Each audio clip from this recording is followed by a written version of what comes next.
방송에서 제공하는 투자 정보는 투자 판단에 대한 조언입니다. 방송에서 제공하는 주식의 가치, 가격 상승 및 가격 하락에 대해서는 방송사에서 보장하지 않습니다.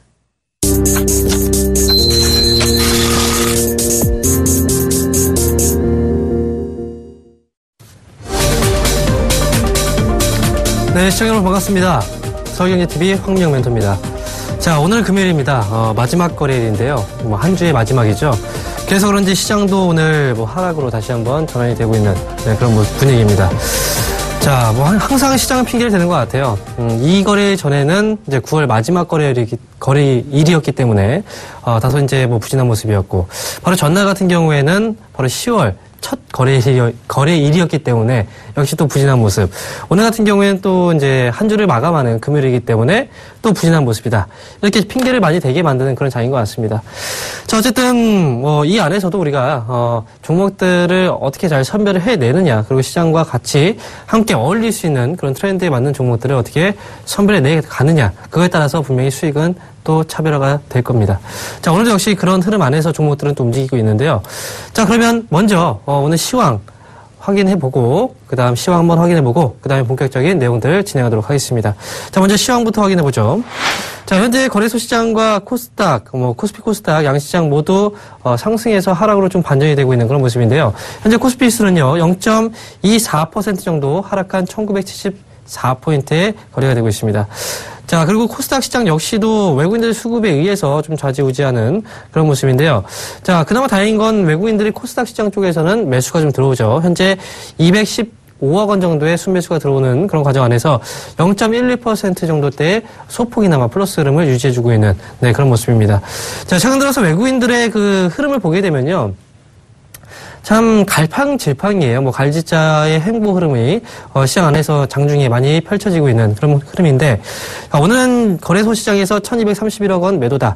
여기에 대해서 우리가 또 이게 외국인들이 또 팔기 시작하는 거 아니야? 이렇게 또 걱정하시는 분들이 있어요. 하지만 말이죠. 외국인들이 그 전 거래일에도 그렇고 후반부에 움직이는 경향들이 좀 많이 있거든요. 그리고 우리가 중요하게 봐야 되는 건요. 외국인들의 현물 수급도 중요합니다만, 자, 10월 달에는 10월 둘째 주 목요일 날 무슨 날입니까? 바로 옵션 만기일입니다. 그 전까지 외국인들이 어떤 포지션을 취해주고 있느냐가 사실 중요한 거예요. 그래서 그 안에서 이제 우리가 옵션 누적 포지션을 확인해보면요. 현재 외국인들이 지난 옵션 만기일부터 시작해서 이번 옵션 만기일 전까지 현재 누적된 포지션만으로 비교해본다면 현재 행사가가 240을 기준으로 했을 때 위쪽으로 올라갔을 때 바로 상방 쪽으로 베팅을 해놓은 상황이라는 거죠. 지금 행사가 240을 지수로 환산을 해보면요. 1990포인트가 됩니다. 현재 지금 지수가는 1974포인트예요. 그러면 1990포인트 위쪽으로 더 올리겠다라는 관점에서 지금 누적 포지션을 짜놓은 거기 때문에 이런 부분들을 우리가 명심하시고 외국인들이 팔았다고 해서 거기에 대해서 하방이구나 이렇게 실망할 필요는 전혀 없다라는 거 꼭 기억을 하시기 바랍니다. 자, 한 가지 포인트만 더 잡아드릴게요. 오늘 거래소 시장에서 외국인들을 빠집니다. 하지만 코스닥은 사요. 위험자산과 안전자산 구분 지어보면 코스닥은 위험자산이죠. 시장 분위기가 안 좋은데 위험자산으로 자금이 몰릴 이유가 없다라는 것까지 말씀을 드리도록 하겠습니다. 자, 이렇게 해서 시황에 대한 부분들 잡아드렸고요. 자, 그러면 제가 현재까지 보유하고 있는 종목들 확인하면서 포트폴리오 관리 시간을 갖도록 하겠습니다. 화면 통해서 포트폴리오 확인해 보겠습니다. 자, 현재 보유하고 있는 포트폴리오입니다. 포트가 꽤 많아요. 그런데 다 빨간불이네요. 네. 대웅제약 32.7% 지금 현재 수익권이고요. 더존비주원 68.4% 역시 수익입니다. 하나테크인 6월 3일날 매수해서요. 7.1% 수익. 그리고 한스바이오메드 8월 25일 매수해서 8.6% 수익 중입니다. 자, 밑에 이어서 9월 1일날 매수한 종목이죠. 시장 정말 뜨겁게 달궜던 그런 종목입니다. 한국정보인증 61.9% 역시 수익 중입니다. 자, 포트가 꽤 많아요. 지금 보시면 이제 기아차 다음에 9월 8일날 매수했던 종목이고요. 현재 8.1% 수익 달성 중이고 이미 목표가를 한번 뛰어넘는 그런 자리가 나왔습니다. 자, 그리고 이어서 농심과 DHP 코리아 매수하고 나서 시장은 많이 흔들렸습니다만 그래도 3% 이내에서 흔들림이 나왔고요. K사인 매수하고 나서 1.2% 역시 수익 진행 중입니다. 자, 이렇게 해서 종목들 포트를 확인해 봤는데요. 자, 여러분들 포트하고 비교하시면 어떻습니까? 그러면 지금 이 시간 여러분들께서 꼭 귀 기울여서 들으셔야 되겠죠. 그만큼 중요한 시간입니다. 여러분들 포트도 제가 지금 보유하고 있는 포트폴리오처럼 바뀔 수가 있다는 거 꼭 기억하시기 바라겠습니다. 자, 그러면 몇 가지 종목들 확인을 먼저 해볼 텐데요.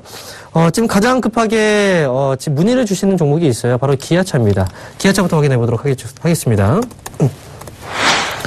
자, 기아차가 어느샌가 지금 고점을 새롭게 찍고 있는 모습이죠. 지금 이제 53,900원의 그 고점 자리, 현재 53,800원 정도에 지금 거래가 되고 있는데, 오늘 고점은 54,400원이죠.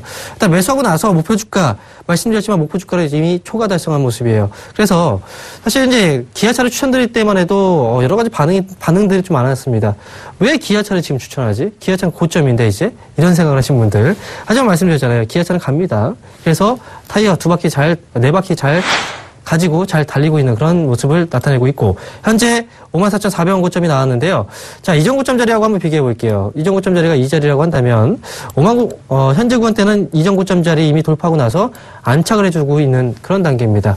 지금 일부 어떤 이제 분들은 이제 기아차, 현대차 기아차에 대해서 일부 수익 실현을 해야 되는 자리다라고 말씀을 하기도 하지만, 원래 주가라는 건 움직임 자체가 한번 탄력을 받게 되면 계속 올라가는 흐름이 나오거든요. 기아차의 경우에도 역시 마찬가지의 흐름입니다. 현재 구간대에서는 충분하게 추가적인 반등 가능하다 말씀드리겠고요. 다만 목표 주가를 너무 길게 잡지는 않겠습니다. 새로운 수정 목표 주가 잡아드릴 텐데요. 이 수정 목표 주가는 57,000원입니다. 57,000원 돌파 시에는 다시 한번 수정을 해드릴 테니까 2차 목표가는 57,000원으로 짧게 2차 목표가 잡으시고 대응하시기 바라겠습니다. 자, 이어서 다음 종목도 보도록 할 텐데요. 이번에는 농심 한번 보도록 하죠. 자, 농심 보겠습니다. 일단 추천드리고 나서 사실 지금 수익 구간은 아니에요. 마이너스 2.7% 정도 손실폭인데, 역시 이제 수익난 종목들만 관리해드리면 안 되겠죠. 손실난 종목들도 역시 관리를 해드려야 되겠죠. 지금 같은 경우에는 농심 주가의 흐름을 잠깐 볼게요. 이 자리부터 시작을 해서 주가의 흐름을 잠깐 보게 되면요. 지금 현재 위치했던 구간 자체가 어느 자리에 있습니까? 추세의 하단 부분에 있습니다. 즉 상승 추세의 눌림목 자리에 위치해 있다는 거죠. 만약에 여기서 오늘이 아니더라도 월요일날 양봉이 나오게 된다, 반등이 나오게 된다라고 한다면 농심은 지금 자리가 투자의 어떻게 보면 맥점 자리라고 볼 수가 있겠죠. 따라서 보유하고 계신 분들, 포트폴리오에 따라하신 분들의 경우에는 현재 마이너스 2.7% 정도의 손실이긴 하지만 보유하시면 됩니다. 보유하시면서 이전 고점 자리 38만 원 돌파하게 된다면 신고가 분명히 나오게 될 테니까요. 농심 보유하시면서 보유 전략으로 끌고 가시는 전략 말씀드리도록 하겠습니다. 자, 그리고 마지막으로 한 종목만 더 보고 갈게요. 간단하게 K사인 보도록 하겠습니다. 자, 가장 최근에 이제 말씀드렸던 종목이죠. 사실 삼성페이 관련주라고 해서 가장 핫하게 올라갔던 종목은 바로 한국정보 인증이었고, 그 다음에 지금 K사인의 경우에는 보안업체입니다. 지금 개인정보 DB, 암호화 쪽에서 국내 시장 점유율 1위인 기업이에요. 지금 이제 K사인의 경우에는요, 최근 들어서 삼성페이에 대한 수요가 많이 증가하고 있고, 그에 따른 보안 체계에 대한 어떤지 불안 심리가 또 작용하기 때문에 그에 따라서 수혜주로서 구분을 지어볼 수가 있고요. 그다음에 또 추가적으로 본다면 삼성페이뿐만 아니고 지금 최근 들어서 인터넷 전문은행 인가 신청이 다 마무리가 됐습니다. 올해 안에는 분명히 발표가 나게 될 텐데 인터넷 전문은행에 대해서 필요한 건 뭡니까? 역시 보안책이라는 거예요. 그래서 이런 부분들까지 한번 본다면 K사인에 대한 어떤 정책에 대한 모멘텀들은 끊이지 않는다는 거. 올해 연말까지. 그리고 2016년도에는 역시 주민등록번호 이제 보관 시에는 정부 암호화에 대해서는 의무적으로 지금 시행을 해야 되는 그런 단계입니다. 정책적인 모멘텀이 끊이지 않는 종목이고 지금 현재 1.2% 정도의 수익이지만 1.2% 수익을 내기 위해서 이 종목을 여러분들께 소개해드린 건 아니겠죠. 그러니까 당연히 주가가 만약에 밀리게 된다라고 한다면 분명히 이건 추가적인 매수 관점에서 분명히 보실 수 있다라고 말씀드리면서 역시 신고가 자리를 노리는 종목이니까 보유 관점에서 끌고 가시는 전략 마지막으로 말씀드리도록 하겠습니다. 자, 이렇게 해서 지금 보유하고 있는 포트폴리오 종목들에 대해서 한번 점검을 해봤고요. 지금부터는 여러분들께서 가장 궁금해하시는 겁니다. 바로 종목에 대한 이야기를 나눌 텐데요. 종목에 대한 이야기 나누기 전에 공지부터 하고 넘어가도록 하겠습니다. 저희는 이제 투자 판단에 대한 조언을 해드리고 있습니다. 이 점 주식에 참고하시기 바라겠습니다. 자, 그러면 제가 준비한 오늘의 종목 과연 어떤 종목인지 화면을 통해서 확인해 보겠습니다. 자, 오늘 제가 준비한 종목은요, 바로 NC소프트입니다. 자, NC소프트. 여러분들한테는 새롭지 않은 종목일 거예요. 자, 과연 NC소프트라는 기업을 제가 오늘 왜 다시 가지고 나왔느냐. 사실 NC소프트는 제가 이제 과거에 한번 추천드리고 나서 한번 큰 수익을 냈던 종목이죠. 자, 그리고 지금은 다시 한번 주가가 좀 많이 밀려 내려왔고, 그 안에서 저점을 한번 다지고 있는, 네, 그런 구간에 위치해 있습니다. 자, NC소프트는요, 여러분들 다들 아실 거예요. 온라인 게임 사업을 영위하고 있는 기업이죠. 화면을 통해서 설명해 드리도록 하겠습니다. 자, 지금 보시는 화면은요, NC소프트의 제작 게임 현황인데요. 보시다시피 여러분들께서 게임을 하시는 분들은, 특히 온라인 게임을 하시는 분들은 누구나 다 알고 있는 게임이 있습니다. 바로 리니지죠. 네. 일부 사람들한테는 악마의 게임이라고 불리는, 네, 한번 빠지게 되면 헤어나올 수가 없다는 그런 게임이 바로 리니지였죠. 그래서 리니지2, 후속작으로 만들어졌고, 그 다음에 아이온이라는 게임 역시도 큰 사랑을 받았습니다. 그 다음에 블레이드 앤 소울, 3D 게임 쪽에서 정말 잘 만든 게임 중에 하나죠. 그리고 길드워라는 게임, 그리고 길드워2, 와일드 스타, 리니지 이터널, 다양한 게임들이 분포가 되어 있어요. 사실 이 게임 외에도 모바일 쪽 게임 사업이라든지 다양한 또 이 외의 게임도 있지만 대표적인 주력 게임들을 지금 정리해 놓은 겁니다. 그만큼 다양한 여러분들께서 다 알고 있는 이 게임을 만든 그 업체가 어디다? 바로 NC소프트다. 이렇게 기억을 하시면 될 것 같습니다. 자, 그러면 NC소프트에 대해서 지금부터 모멘텀을 설명드리도록 할게요. 자, 이 사진이 뭔가요? 갑자기 뜬금없이 왜 게임 얘기를 하다가 지금 뭐 낚시를 하는 사진을 이렇게 놨는지. 지금 낚시를 하고 있죠, 그죠? 이분이 낚시 광입니다. 네, 누군지 모르지만요. 네, 어쨌든 낚시 2대를 가지고 이제 낚시를 하고 있는데, 자, 보세요. 게임 얘기하는데 왜 낚시일까요? 여러분들 낚시 좋아하시는 분들은요, 낚시 왜 합니까? 낚시하는 이유가 있을 거 아닙니까? 회를 먹기 위해서는 횟집 가서 먹으면 돼요. 낚시를 하는 사람들은요, 이유가 있습니다. 바로 손맛을 느끼기 위해서. 이 손맛을 즐기기 위해서 낚시를 보통 하죠. 자, 그런데 왜 이 낚시 사진을 이렇게 펼쳐놨는지 다음 화면 보시면 이해가 가실 겁니다. 자, 지금 화면을 보면요, 지금 여러 가지 키보드들이 있어요. 이 키보드. 자, 네이버 같은 포털 사이트에 이미지를 띄워놓고 검색을 하시면요, 그 검색어에 뭐 게임용 키보드 이렇게 검색을 하시면 이렇게 다양한 키보드가 나옵니다. 마치 이제 마우스패드 같죠. 이 키보드도 역시 새로운 게임용 키보드고요. 키보드가 되게 많죠, 그죠? 다양한 키보드. 자, 키보드는 여러분들이 생각하는 그 일반적인 키보드가 아니라 여러 가지 키보드가 있는데 왜 이런 키보드들이 나왔을까요? 바로 이 낚시에서만 손맛이 있는 게 아니고 게임에서도 분명히 우리가 손맛이 있다는 거예요. 그래서 우리가 한때는 모바일 게임 시대가 열리면서 온라인 게임은 죽을 것이다. 이렇게 예상을 했지만 결국은 이 온라인 게임의 손맛을 찾는 그런 사람들이 결코 사라지지 않는다는 거죠. 그리고 이 이제 온라인 게임을 하고 있는 그 유저의 경우에는요, 기본적으로 결제하는 금액 자체가 커요. 그리고 유저들 자체, 게임을 하는 사람들 자체가 하드 유저라고 얘기를 하죠. 그만큼 게임에 거의 중독이 된 사람들이 많거든요. 그런 부분에서는 쉽게 온라인 게임을 버리지 못한다는 겁니다. 손맛에 중독이 되면은 역시 거기 헤어날 수가 없는 게 바로 낚시인 것처럼 온라인 게임에도 역시 그런 중독성적인 부분이 있다라는 거 꼭 기억하시면서 모바일 게임 사업이 커지면서 온라인 게임이 죽는 게 아니라 모바일 게임은 하나의 그런 새로운 사업 분야일 뿐입니다. 그래서 온라인 게임 역시도 꾸준하게 성장을 해 나가고 있다는 부분을 말씀드리기 위해서 이런 사진을 준비해봤습니다. 자, 그러면 이렇게 온라인 게임은 성장이 계속 지속이 되는데 사실 3분기 실적이 여러분들한테도 아마 관심사일 거예요. 왜냐하면 2분기 실적이 공개가 됐고 이제 3분기 실적을 앞두고 있는 시점이기 때문이죠. 하지만 지금 NC소프트의 경우에는 3분기 실적에 대한 어떤 눈높이 자체는 크게 높이지 못합니다. 그 이유가 있어요. 바로 주력 게임 자체가 바로 리니지 1인데요. 이 리니지 1이 아이템 판매에 대한 어떤 이벤트가 바로 2분기 실적이 반영이 많이 됐어요. 그래서 3분기에는 이런 부분 자체가 많이 반영이 되지 못하기 때문에 이런 부분 안에서는 3분기 실적은 큰 폭의 증가세는 좀 어렵다. 하지만 꾸준하게 실적이 좋아지고 있는 부분에 우리가 주목을 해야 된다라고 말씀을 드리도록 하겠습니다. 자, 그리고요, 지금 다음 화면 잠깐 보면서 말씀드리도록 하겠습니다. 지금 보시는 화면이 바로 이제 리니지라는 그 게임의 화면인데요. NC소프트가 개발을 했죠. 그리고 퍼블리싱 업체도 역시 NC소프트고요. 그 다음에 지금 한국이라든지 일본 그리고 중국, 이 대만까지 진출을 해서 정말 끊임없는 사랑을 받고 있습니다. 지금 상용화가 된 게 벌써 1998년도예요. 1998년도 9월달. 그런데 지금이 몇 년도입니까? 2015년도예요. 그때부터 지금까지 유저의 거의 이탈 없이 꾸준하게 NC소프트의 실적을 키워왔던 그 게임이 바로 리니지 1입니다. 네. 이 화면을 왜 보여드리냐. 그래서 사람들이 이런 얘기를 많이 합니다. 지금 NC소프트의 경우에는 리니지 1 쪽의 매출 비중이 워낙 높기 때문에 리니지 1이 만약에 유저들이 이탈을 하게 된다면 그만큼 주가도 크게 빠지지 않을까. 큰 충격을 받지 않을까. 이런 부분에 대해서 리스크에 대한 위험성, 리스크에 대한 부분을 많이 염려를 했었던 부분이 있었습니다. 그런데 지금부터 주목해봐야 되는 건 이런 위험이 분리가 되고 있다는 거죠. 위험이 분배가 되고 있어요. 그건 지금부터 말씀드린 내용을 보면 확인할 수가 있습니다. 자, 지금 화면 잠깐 보시면요. 최근에 이제 발표했던 그 실적 보고서 안에서 제가 이제 캡처를 해온 거예요.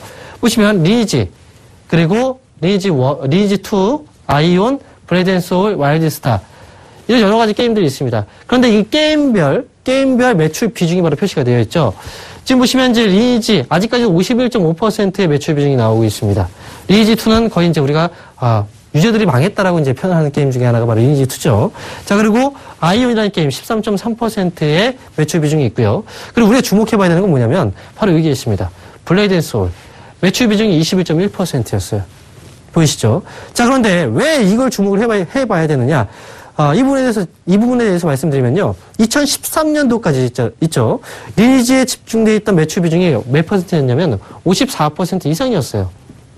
근데 지금은 리니지 쪽에서 비중이 좀 줄어들고 있죠. 그런데 줄어드는 폭 자체가 크진 않아요. 이게 만약에 팍 줄어든다는 것 자체는 어찌 보면 NC소프트의 실적이 감소한다는 이유이기 때문에 줄어들고 있는 그 매출 비중 자체가 크진 않고요. 크지 않은 상황이고, 그 다음에 매출 비중 자체가 이제 블레이드 앤 소울 쪽이 2013년도에 17% 정도 수준이었습니다. 그런데 지금 몇 %까지 올라왔다? 바로 20% 이상 올라왔죠. 그래서 새로운 게임 사업 쪽에서 지금 블레이드 앤 소울이라는 게임이 리니지를 향후에 대체할 수도 있는 그런 새롭게 부상하는 그런 게임이 됐기 때문에 이런 부분 안에서는 한쪽에 집중됐던 매출 비중에 대한 리스크 요인들이 앞으로 해소가 되고 있다. 이렇게 해석을 하시는 게 맞다. 이렇게 말씀드리도록 하겠습니다. 자, 그리고 지금 게임별 매출 비중을 봤는데요. 그 다음에 이제 우리가 봐야 되는 것 중에 하나가 바로 신작에 대한 모멘텀입니다. 항상 뭐 자동차 업체들의 경우에는 제가 기아차 설명드리면서 이런 얘기 드렸죠. 자동차 업체들 뭘 봐야 됩니까? 신차 출시가 예정되어 있느냐 없느냐. 그래야 주가가 올라갈 수 있어요. 그렇죠. 게임 업체들도 마찬가지입니다. 게임 업체들의 주가 상승의 요인 중에 하나가 바로 신작이에요. 신작 게임 출시가 예정되어 있느냐 없느냐. 그만큼 게임 개발력이 있느냐 없느냐에 대한 그런 부분이거든요. 그러니까 지금 보시면 NC소프트에 대한 어떤 4분기 신작 모멘텀에 대해서 지금부터 우리가 확인을 해보고 가자. 이 말씀을 드리는 겁니다. 자, 그러면 4분기부터 시작을 해서 사실 10월 달이에요. 10월 23일에 출시 예정인 게임이 있죠. 바로 길드워2라는 게임입니다. 역시 길드워2 많은 게임 유저들을 확보하고 있는 그런 게임 중에 하나고요. 그 다음에 마스터 X 마스터라는 게임이 지금은 아니에요. 2016년입니다. 2016년도 상반기에 신작 출시가 예정되어 있습니다. 자, 그리고 리니지 이터널. 이 게임은 2016년도 말에 출시가 예정되어 있고요. 그러면 10월 달부터 시작을 해서 10월 달에는 길드워2 신작 게임 모멘텀 있죠? 이건 하반기입니다. 그렇죠. 2016년도 상반기에는 뭐가 있다?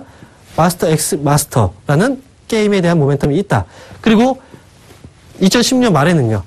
바로 리니지 이터널. 이 게임의 신작 게임에 대한 모멘텀들이 계속해서 끊이지 않는다는 거죠. 그래서 이런 부분들을 다 반영을 해서 우리가 실적에 대한 추이를 우리가 예상을 해본다면요. 2014년도입니다. 4분기. 새로운 게임 길드워2죠. 길드워2가 반영되면은 역시 기존보다 매출 비중이 이만큼 늘어날 것이다. 그리고 2016년도 1분기 상반기죠. 상반기에 마스터 X 마스터 이 게임이 출시가 되면은 이만큼의 길드워2에다가 플러스 알파가 될 것이다. 그렇죠. 2016년도 역시 1분기죠. 이건 2분기에 가면은 또 새로운 출시 모멘텀들로 인해서 실적은 이렇게 우상향 추세를 그릴 것이다. 어느 정도 예상을 해볼 수가 있다는 거죠. 그래서 실적에 대한 부분들은 이런 신작 모멘텀과 함께 간다. 네, 이걸 기억을 하시기 바라겠습니다. 자, 그리고 이 부분 여러분들께서 꼭 보셔야 돼요. 지금은 기간이 좀 남아 있습니다. 항상 제가 여러분들한테 이제 종목들을 설명해 드릴 때는요, 어떤 이슈라든지 모멘텀이 없으면 설명을 안 드려요. 그냥 단순하게 뭐 저평가됐다. 이렇게 해서 종목들을 사서 과연 얼마의 수익을 낼 수 있겠습니까? 그렇죠. 주가가 어찌됐든 탄력적으로 움직이기 위해서는요, 어떤 이슈라든지 모멘텀들이 있어야 돼요. 그건 바로 이제 게임 업체들의 경우에는 이 이슈가 지금 남아 있습니다. 바로 2015 G스타라는 정말 국제적인 축제예요. 바로 국제게임 전시회 지스타가 2015년도에 바로 부산에서 열립니다. 자, 부산에서 개최가 돼요. 우리나라에서 국제게임, 게임 전시회가 우리나라에서 그리고 그것도 부산에서 개최가 된다. 그만큼 당연히 시장 안에서 뜨겁게 반응이 나올 수가 있습니다. 그럼 지금 이 날짜는요, 11월 달이에요. 11월 12일부터 시작을 해서 11월 15일까지입니다. 15일까지. 아직까지는 많이 남아있어요. 왜냐면 지금 10월 달이기 때문이죠. 하지만 10월 달 중반 이상 지나게 되면 이제 하반기로 진입을 하게 될수록 바로 지스타에 대한 어떤 기대감이 나오게 될 거고, 그리고 이때를 기점으로 해서 뭡니까?